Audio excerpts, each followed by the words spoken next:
నమస్తే అండి. మేము టెక్కలి అభయ యువజన సేవా సంఘం నుంచి వచ్చాము. మన సంత బొమ్మాలి మండలం గొల్ల సీతాపురంలో బొమ్మాలి బాలరాజు అనే ఒక ఎలక్ట్రీషియన్ ఏంటంటే ఒక నిరుపేద ఎలక్ట్రీషియన్ ఇటీవలే టెక్కలి గ్రామ పంచాయతీలో విధుల్లో జాయిన్ అయ్యారు. దురదృష్టవశాత్తు కరెంటు పోల్ ఎక్కి జారి పడిపోవడంతో తలకి బలమైన గాయం అనేది అయింది. ఈ గాయం అయ్యాక ఇతన్ని జిమ్స్ హాస్పిటల్ తీసుకెళ్తే కొద్ది రోజులు ట్రీట్మెంట్ అయ్యాక బ్రెయిన్ అనేది డెడ్ అయిందని తెలియజేయడం, ఆ కుటుంబ సభ్యులు అనే వాళ్ళకి అక్కడ ఉన్నటువంటి మెడికల్ సిబ్బంది ఒప్పించడంతో అవయవ దానం చేయడానికి సిద్ధపడడం జరిగింది. ముందుగా ఆ తల్లిదండ్రులకి మేము శిరస్సు ఉంచి ధన్యవాదాలు తెలియజేసుకోవాలి. ఎందుకంటే అవయవ దానం అనేది ఒక గొప్ప కార్యక్రమం అండి.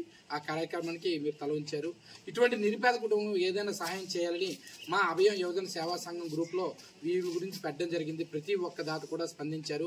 ముఖ్యంగా శ్రీకాకుళంలో ఉన్నటువంటి లింగాల రమేష్ గారు అనే డెర్మటాలజిస్ట్ ఒక డాక్టర్ గారు ఈ విషయం తెలిసిన వెంటనే తన వైపు నుంచి ఒక 10,000 రూపాయలు మా సేవా సంఘం చేయడం జరిగింది.